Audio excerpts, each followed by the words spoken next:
இந்த வடிவேலு ஒரு படத்துல ஒரு டயலாக் சொல்லுவார்ல, நான் அடி வாங்காத ஏரியாவே கிடையாது தெரியுமா அப்படின்னு சொல்ற மாதிரி நாம் தமிழர் கட்சியுடைய பேரு வட மாநிலத்துல போய் அடி வாங்கிட்டு இருக்கு. சண்டிகர்ல அண்மையில நடந்த ஐபிஎஸ் ஆபீசர்ஸோட கலந்தாய்வு கூட்டத்துல நம்ம திருச்சி எஸ்பி வருண்குமார் இருக்கார் இல்லையா, அவர் நாம் தமிழர் கட்சி பத்தி பேசியிருக்காரு. அவர் என்ன சொல்லியிருக்காருன்னா, தமிழ்நாட்டில் நாம் தமிழர் கட்சி என்ற ஒரு அமைப்பு இருக்கிறது, தொடர்ந்து பிரிவினைவாதம் பேசக்கூடிய ஒரு கட்சியாக இருக்கிறது, பொதுமக்களை தொடர்ந்து ஆபாசமாக வக்கிரமாக பேசக்கூடிய கட்சியாக அது இயங்கி வருகிறது. அது மட்டும் இல்லாமல் அந்த ஆபாச தாக்குதலில் நானும் என் குடும்பமும் பாதிக்கப்பட்டிருக்கிறோம். எனவே கூர்மையாக கவனிக்கப்பட வேண்டிய பிரிவினைவாத ஆபாச தாக்குதல் கட்சி அப்படின்னு சொல்லி பேசியிருக்காரு. கொஞ்ச நாளைக்கு முன்னாடி இந்த திருச்சி எஸ்பி வருண்குமார் அவர்களையும் அவருடைய மனைவியையும் ரொம்ப ஆபாசமா தாக்குனாங்க நம்ம நாம் தமிழர் தம்பிகள் ஜோம்பிகள் எல்லாம். அதை தொடர்ந்து அவங்க மன உளைச்சலுக்கு ஆளாகி ட்விட்டர் அக்கௌண்டே வேணான்ற லெவலுக்கு அதை இழுத்து மூட்டிட்டு போயிட்டாங்க. இந்த நாம் தமிழர் தம்பிகள்லாம் அவங்க பயந்து ஓடிட்டாங்க அப்படின்னு சொல்லி அவனுங்களே தனி உலகத்துல இருந்து சந்தோஷப்பட்டு இருக்கானுங்க.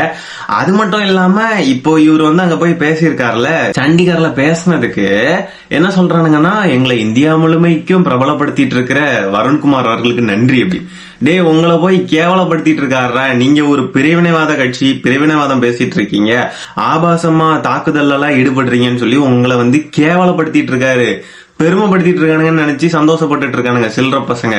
சரி, இப்ப வருண்குமார் அவர்கள் இப்படி பேசிட்டாரா, இதுக்கு எதிர்வினையா நம்ம இடும்பாவனம் கார்த்தி, கரிகஞ்சி கார்த்தி அண்ணன் என்ன பண்ணிருக்காருன்னா, டியர் ஸ்ட்ரிக்ட் ஆபீசர், திமுகவுக்கு 3ஆம் கட்ட அல்லக்கே வேலை பார்க்கிறது, ஆடியோக்களை விட்டு அற்ப சுகம் காணுறது, முறைச்சு பாக்குற மாதிரி போட்டோ போட்டு வாட்ஸ்அப்ல ஸ்டேட்டஸ் வச்சுட்டு அதை செய்தியா போட சொல்லி பத்திரிகையாளர்கள் கிட்ட லாபி பண்றது, பிரிவினைவாத இயக்கம்னு டெல்லியில போய் பிணாத்துறது.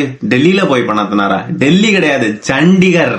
பொய் வழக்கு போட்டு கைது பண்றது, கைது பண்றவங்களை கண்ணை கட்டிட்டு அடிச்சு சித்திரவதை பண்றதுன்னு சில்லறத்தனமா எச்ச வேலை பாக்குறத விட்டுட்டு அரசியலுக்கு நேரடியா வாங்க ப்ரோ அப்படின்னு கூப்பிட்டுருக்காப்ல.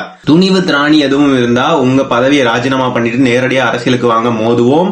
அதை விட்டுட்டு கோழைத்தனமா திமுக அரசோட முதுகுக்கு பின்னால ஒளிஞ்சிட்டு வாய்ச்சவடால் விடாதீங்க அப்படின்னு சொல்லியிருக்காப்ல.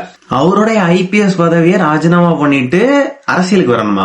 ஏன் நீங்க அரசியலை விட்டுட்டு ஐபிஎஸ்க்கு படிச்சு பாஸ் ஆகி ஐபிஎஸ் ஆகி அவரு கூட போய் மோதனா என்ன? முடியாது. ஏன்னா படிப்பெல்லாம் தேவையா?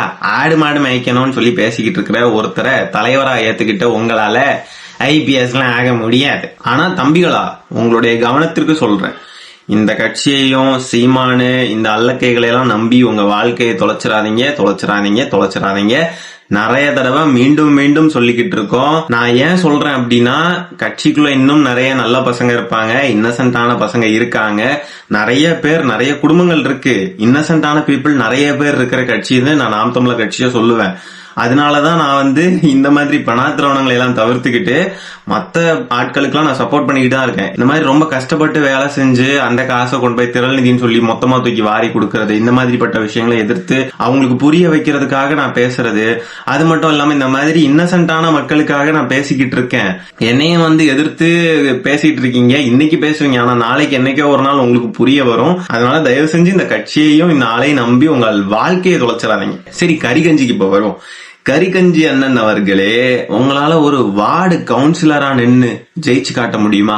டெபாசிட் கூட வாங்க வக்கில்ல, ஆனா வாய் மட்டும் கன்னியாகுமரில இருந்து காஷ்மீர் வரைக்கும் கிளியும். ஒரு அரசு அதிகாரி கிட்ட எப்படி பேசணும்ன்ற பேசிக் சென்ஸ் கூட இல்ல பாருங்களேன். அவரை கூப்பிட்டு இருக்காப்ல அரசியலுக்கு. கீழ்பாக்கம் மெண்டல் ஆஸ்பத்திரிக்கு எல்லாம் போய் நீங்க பைத்தியங்களை பார்க்கணும்னு நினைக்காதீங்க. இந்த நாம் தமிழர்னு ஒரு கட்சி இருக்கு, இந்த ராவணன் குடில், போய் பாத்தீங்கன்னா எல்லாம் பைத்தியம் தான். எல்லாம் ஒவ்வொரு மாதிரி ஒவ்வொன்றும் ஒவ்வொரு ரகமான பைத்தியமா நீங்க பாக்கலாம். அவர் இந்த ஐபிஎஸ் ஆகிறதுக்காக படிச்சு தேர்வு எழுதி அவ்வளவு கஷ்டப்பட்டு உழைச்சுதான் அந்த இடத்துல இருக்கார். சரியா?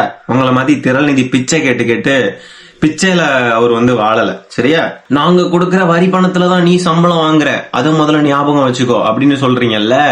நீங்க வாழ்றதெல்லாம் திரள் நிதின்ற பிச்சையில, அவரு வாழ்றது அவருடைய உழைப்புல. உழைப்புக்கும் பிச்சை எடுக்கிறதுக்கும் நிறைய வித்தியாசம் இருக்கு. சரியா?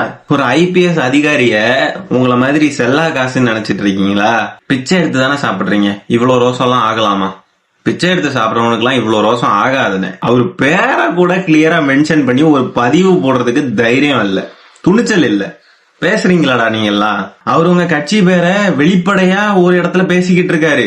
அவர் எவ்வளவு தைரியமா பேசிக்கிட்டு இருக்காரு, உங்களால அவர் பேரை கூட சொல்லதுக்கு தைரியம் இல்ல. என்னடா டேய், இவனுங்க கூப்பிடுற மாதிரி அவரு அரசியலுக்கு வந்தா அவர்கிட்டயே காசை வாங்கிட்டு இவனுங்க கட்சியில டம்மி வேட்பாளரை போட்டு அவரை ஜெயிக்க வச்சிருவானுங்க. இவனுங்களோட உண்மையான சுயரூபம் தெரியாம இவனுங்க பின்னாடி நாய் மாதிரி அலைஞ்சிட்டு இருக்கானே. முதல்ல கட்சியில 234 தொகுதிக்கும் வேட்பாளரை தேடுங்கடாடி. பாதி பேர் காணாம ஓடிட்டாங்க கட்சியை விட்டு. இப்ப நம்ம ஒரு விஷயம் பண்ண போறோம், ஒட்டு கேட்க போறோம். என்ன தெரியுமா, நாம் தமிழர் தம்பிகள்லாம் சேர்ந்து பேசிக்கிட்டு இருக்காங்க, அதை நம்ம ஒட்டு கேட்கலாம் வாங்க. நம்ம தலைவர் வந்துட்டு ஆரம்பிச்ச மாதிரி விடுதலைன்ற ஒரு பேர்ல நம்ம தமிழ்நாட்டுல ஒரு கட்சி சுத்திக்கிட்டு இருக்கு. அந்த கட்சிக்காரனுங்க இதே வேலையதான் பாத்துட்டு இருக்கானுங்க. அவனுங்க முக்காவாசி அடிப்படையில் ஜாதி கட்டமைப்புல இருக்கிற எல்லா கட்சிகளும் இதே வேலைதான் பாக்குது. அதான் தம்பி, அந்த திருமாவளவன் கட்சிக்காரன் தானே சொல்றீங்க, ஜாதியை தூக்கி பிடிச்சிட்டு தலித்தியம் அந்த நாய்களை எல்லாம் ஊருக்குள்ள கண்ட செருப்படுத்து வளர்த்து விடுங்க. உங்களை மாதிரி பிள்ளைகள் தான் அப்படியே வெறி ஆகுதுன்னு அவங்க எல்லாம் பார்த்தா. ஆனா பேசக்கூடாது, நீங்க பேசக்கூடாது தம்பி, அப்படிலாம் பேசாத தம்பி அப்படின்னு சொல்லிட்டு சொன்னதாசி மாண்பா நான் பேசுறேன். அதனால இவனுங்களை பார்த்து எல்லாம் பயப்படுறேன்றதுலாம் எந்த ஒரு இதெல்லாம் கிடையாது. வசம் கிடைச்சிச்சுன்னா, சான்ஸ் கிடைச்சுன்னா நேருக்கு நேரா வச்சு கேட்பேன், நேருக்கு நேரா பிடிச்சு அடிக்க தப்பு, அதை பேசக்கூடாது. சான்ஸ் கிடைச்சுன்னா என்ன வேணாலும் பண்ணலாம். சான்ஸ் கிடைச்சுன்னா என்ன வேணாலும் பண்ணலாம். சான்ஸ் கிடைச்சதுன்னா இவர் அடிப்பாராமா, என்ன வேணா பண்ணுவாராமா. என்ன பேசிட்டு இருக்கானுங்க பாத்தீங்களா இவனுங்க. திருமாவளவன் அவர்களை இவனுங்க அடிப்பானுங்களா. எப்படி ஜாதி வரி ஊறி போய் வெறி பிடிச்சு போயிருக்கானுங்க பாத்தீங்களா. இந்த பேசிக்கிட்டு இருக்கான்ல ஒருத்தன், அவனுக்கு வயசு 24 ஆகுது. அவனோட போட்டோவை நான் இப்ப ரிவீல் பண்ணலாம். ஆனா போட்டோவை போட்டா நம்ம கிட்ட வந்து நம்மளை கடிக்க வருவானுங்க. இவனுங்க கூட எல்லாம் நம்ம மோதி, இவனுங்க கிட்ட எல்லாம் நம்ம வந்து ஒரு பகையை வளர்த்துக்கிட்டு நம்மளுடைய ஸ்டாண்டர்ட்ஸை நம்ம குறைச்சிக்கிற மாதிரி இருக்குமே அப்படின்றதுனால நான் வந்து வெளியிடல. தைரியம் இல்லாமலாம் இல்ல. அது மட்டும் இல்லாம 24 வயசு தானே ஆகுது. வாழ்க்கை சுருங்கி போயிடக்கூடாது இல்லையா, வாழ்க்கை அஃபெக்ட் ஆகக்கூடாது. அதையும் கருத்துல கொண்டுகிட்டு நான் அவனோட போட்டோவை நான் வெளியிட விரும்பல. வேற நிறைய பேர் வெளியிட்டுட்டாங்க, ஆனா நான் வெளியிட விரும்பல.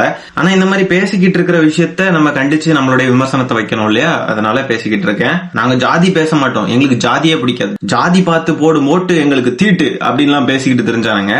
குடிப்பெருமை பேசிக்கிட்டு இருந்தானுங்க. அந்த குடிப்பெருமை எங்க வந்து நிறுத்திட்டு இருக்கு பாருங்க.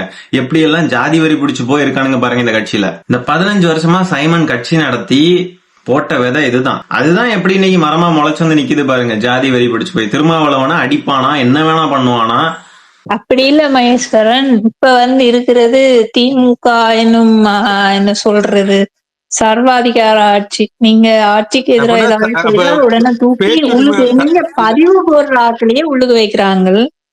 இந்த மாதிரி செய்தா அவங்க உங்களுக்கு மேல ஒரு பொய் குற்றச்சாட்டை சொல்லி உள்ளுக்கு வைக்கிறதுக்கு சான்ஸ் இருக்குல்ல.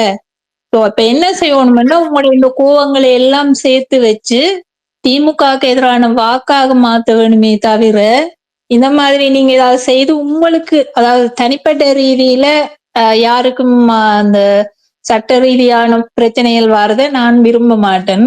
அதான் நான் எனக்கு மனச்சாட்சி சொன்னதுல ஒரு இது இருக்கு. அந்த கோவம் இருக்கும், அந்த கோவத்தை சேர்த்து வைங்க. உங்களால முடிஞ்ச அளவுக்கு இந்த கோவத்தை உங்களோட பக்கத்து வீடுகள், அயல் வீடுகள் அண்ட் சொந்தக்காரர் எல்லாருக்கும் சொல்லுங்க. அதை சொல்லி அவையிலையும் திமுகவுக்கு எதிரான வாக்குகளாக அதை மாத்த சொல்லுங்க. ஒரு பெண் சாம்பி ரொம்ப தெளிவா பேசுறாங்க, கேட்டுக்கோங்க. என்ன கோவம்? திருமாவளவன் மேல ஜாதி வரி கோவம். அந்த ஜாதி வரி கோவத்தை திமுக எதிர்ப்பு வாக்குகளா மாத்துங்க. எல்லா வாக்குகளையும் பக்கத்து வீட்டுக்காரங்க, அந்த வீட்டுக்காரங்க, இந்த வீட்டுக்காரங்க எல்லாரையும் வந்து திமுக எதிர்ப்பு வாக்குகளா மாத்துங்க. எனக்கு உங்க மேல எல்லாம் நல்ல அக்கறை இருக்குடா தம்பிகளா. நீங்க எல்லாம் தயவு செஞ்சு இந்த மாதிரி எதையாவது அவரு போய் எதையாவது பண்ற மாதிரிலாம் பண்ணி ஏதாவது சட்ட ரீதியான விஷயத்துல எல்லாம் மாட்டிடாதீங்க அப்படி இப்படின்னு சொல்லி அவங்களுடைய கரிசனைய வந்து காட்டுறாங்க அந்த அக்கா. ஆனா அவங்களுக்கு கோவம் இருக்கு. அவங்களுக்கு இதெல்லாம் நடந்தா நல்லா இருக்கும்னு தோணுது. எது திருமாவளவனை வந்து அடிக்கிறது இல்ல ஏதாவது பண்றது எல்லாம் இவங்களுக்கு வந்து நல்லா இருக்கும்னு தோணுது. ஆனா சட்ட ரீதியா பிரச்சனை வருமே சே அப்படின்ட்டு ரொம்ப வருத்தப்படுறாங்க. இவங்களுடைய அரசியல் நாகரிகமும் இவங்களுடைய முதிர்ச்சியும் எந்த அளவுல இருக்குன்றத மக்கள் அனைவரும் புரிஞ்சுக்குவாங்க. மீன் போட்டா தானே தூக்கி உள்ள வைப்பாங்க, மேடை போட்டு பேசினா ஒன்னும் தூக்கி உள்ள வைக்க மாட்டாங்களே தம்பியா. வைப்பாங்களே, சாட்டை முருகனை தூக்கி உள்ள வச்சாங்களே மேடை போட்டு பேசினதுக்கு. ஆனா உள்ள போய் வச்சா தானே தெரியும் நம்ம யாருன்னு. அப்ப பயப்படுறானுங்கல்ல. என்னைய உள்ள வச்சுட்டானுன்னு வச்சுங்களேன், என்னோட சுத்தி இருக்கிறவங்களுக்கு எல்லாம் தெரிய ஆரம்பிச்சிடும். பாத்தீங்களா, ஜெயிலுக்குள்ள போறதே ஒரு ஸ்ட்ராட்டஜியா வைக்கிறதுக்கு பாக்குறானுங்க. உள்ள போயிட்டோம்னா அவனுங்களை சுத்தி இருக்கிறவனுங்க வந்து தப்பா நினைப்பாங்கல்ல, அப்ப இவங்க எல்லாம் கருத்துரிமைக்கு எதிரா இருக்காங்க திமுக அப்படின்ற மாதிரி அந்த ஒரு பிம்பம் கிரியேட் ஆகும் பாத்தீங்களா. அது வந்து எதிர்ப்பு வாக்குகளா மாறும். அப்ப எதிர்ப்பு வாக்குகளா மாத்துறதுக்கு என்ன எக்ஸ்ட்ரீமுக்கும் போக ரெடியா இருக்கானுங்க. மீம் போட்டாதானே தூக்கி உள்ள வைப்பாங்க, நம்ம மேடை போட்டு பேசினா உள்ள தூக்கி வைக்க மாட்டாங்கல்ல அப்படின்னு சொல்லிட்டு. என்ன இது தற்குறி மாதிரி இருக்குங்க. தற்குறி மாதிரின்னு சொல்றதுல தற்குறியே தான்டா. டேய் என்னடா இப்படி இருக்கீங்க நீங்கெல்லாம் ஒரு அரசியல் கட்சின்னு வேற, மக்கள் உங்களை நம்பி ஒரு 35 லட்சம் பேர் வந்து உண்மையாலுமே நீங்க ஒரு அரசியல் கட்சின்னு நம்பி பயணிச்சுக்கிட்டு இருக்காங்கடா. என்னடா இப்படி இருக்கீங்க. ஏதோ கூலிப்படையோட குரூப்ப பார்த்த மாதிரி இருக்குங்க. இவ்வளவு காசு தரோம் அவனை போடு இவ்வளவு இதுன்னு சொல்லிட்டு இந்த கூலிப்படைக்கு சுத்திட்டு இருப்பானுங்கல்ல, அவனுங்க எல்லாம் சேர்ந்து பேசுற மாதிரி இருக்குங்க. பப்ளிக்கா பேசிட்டு இருக்கானுங்க ஒரு கூலிப்படை குரூப் அப்படின்ற மாதிரிதான் இருக்கு இதை பாக்குறதுக்கு. எதுக்கு அவனை தூக்கி உள்ள வச்சாங்க? என்னன்னா இல்ல ஒரே நிமிஷம், நீங்க ரொம்ப தப்பா புரிஞ்சுட்டு இருக்கீங்க. நீங்க உள்ள தூக்கி வச்சாங்கன்னா உங்களுக்கு என்னாச்சும் வேலைக்கு போனா வேலை எல்லாம் கிடைக்காது. ஒரு நிமிஷம் நல்லா புரிஞ்சுக்கோங்க. நீங்க எதுவுமே பேசணும், நீங்க வேலை செஞ்சுட்டு நீங்களுமே பொருளாதார இதுல வந்து முன்னேறணும். ஒரு நிமிஷம் ப்ரோ, நான் என்ன சொல்றேன், அதெல்லாம் ஒண்ணும் கிடையாது சகோ. இது பாருங்க, உள்ள போறது அப்படின்றது வந்து இவங்க எல்லாத்துக்கும் உள்ள தூக்கிலாம் வைக்க முடியாது, சரிங்களா? அது காரணம் தேவை. எல்லாத்துக்கும் தூக்கி உள்ள வைக்கிறது அப்படிலாம் வந்து பண்ண முடியாது, சரியா? இப்போ காளிக்கு போட்டது வந்து ஒரு என்ன சொல்றது, ஒரு கேஸ் இருக்கு. அந்த கேஸுக்கு வந்து வழக்கு நடத்தி அதை உடைக்கலாம்.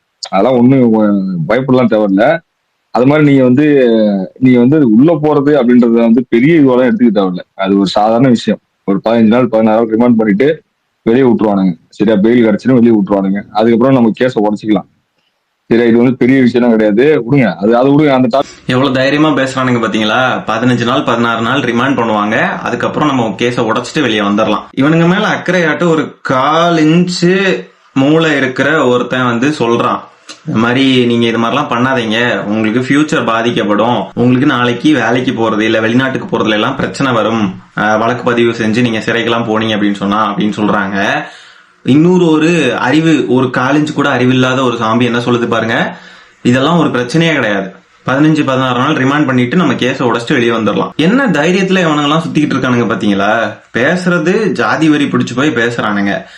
இத வந்து பேசுறதே தப்பு, இத சப்போர்ட் பண்ணியும் பேசிக்கிட்டு இருக்கானுங்க. இது ஒரு குரூப்பா ஃபார்ம் பண்ணி இவ்வளவு தற்குறிகள் இருக்காங்க தமிழ்நாட்டுக்குள்ள. இந்த குரூப்ல இருக்கிறவனுங்க எல்லாம் 0.01% தான். கட்சிக்குள்ள போய் பார்த்தா சீமான்ல தொடங்கி எல்லாமே இதே மாதிரி ஜாதி வரி பிடிச்சவனுங்க தான். நிறைய பேருக்கு ஒரு குழப்பம் இருக்கும், சீமான் நல்லா தானே பேசுவாரு, இந்த பொதுவா நல்ல டீப்பா அரசியலை பார்க்காதவங்களுக்கு சீமான் நல்லா தான் பேசுறாரு, அந்த பேச்சுக்களை மட்டும் பார்த்துக்கிட்டு சூப்பரா பேசுறாரு, ஜாதிய எதிர்க்கிறாரு, எல்லாரையும் எதிர்க்கிறாரு, தனிச்சு நின்று போட்டி போடுறாரு, அப்போ அந்த ஒரு நல்ல பிம்பம் கிரியேட் ஆகும். பொதுவா பாக்குறவங்கள சொல்றேன். அந்த மாதிரி பார்த்தவங்க திடீர்னு இந்த மாதிரிலாம் நடக்குது, இதை வந்து இன்னும் டீப்பா போய் பார்ப்போம் அப்படின்னு சொல்லி பாக்குறப்போ அவங்களுக்கு வந்து உண்மை ரியாலிட்டி தெரிய வரும். அந்த நேரம் அவங்களுக்கே வந்து ஷாக்கிங்கா இருக்கும்.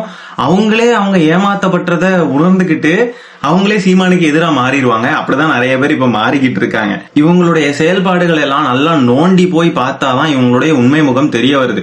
சும்மா பொதுவா நம்ம சோசியல் மீடியால அங்கிட்டும் இவர் பேசுற வீடியோஸ் எல்லாம் பார்த்துக்கிட்டு இருந்தோம்னா அவர் மேல ஒரு நல்ல மரியாதை வர்றதுக்கு நிறைய வாய்ப்புகள் இருக்கு. நாம் தமிழர் கட்சியையும் சைமனையும் எக்ஸ்போஸ் பண்ற பணியை நம்ம இன்னும் தொடர்ந்து பண்ணுவோம். அவங்களுடைய செயல்பாடுகள் எல்லாம் நம்ம இன்னும் தொடர்ந்து வெளிப்படுத்திக்கிட்டே இருப்போம். சோ இந்த வீடியோவை நான் இதோட எண்ட் பண்ணிக்கிறேன் மக்களே. இந்த வீடியோ பிடிச்சிருந்தா ஒரு லைக்கை தட்டி விடுங்க, 4 பேருக்கு ஷேர் பண்ணி விடுங்க, முக்கியமா சேனலை சப்ஸ்கிரைப் பண்ணிக்கோங்க. மீண்டும் அடுத்த வீடியோல சீக்கிரமா உங்களை சந்திக்கிறேன். அது வரைக்கும் டாடா பை, டேக் கேர்.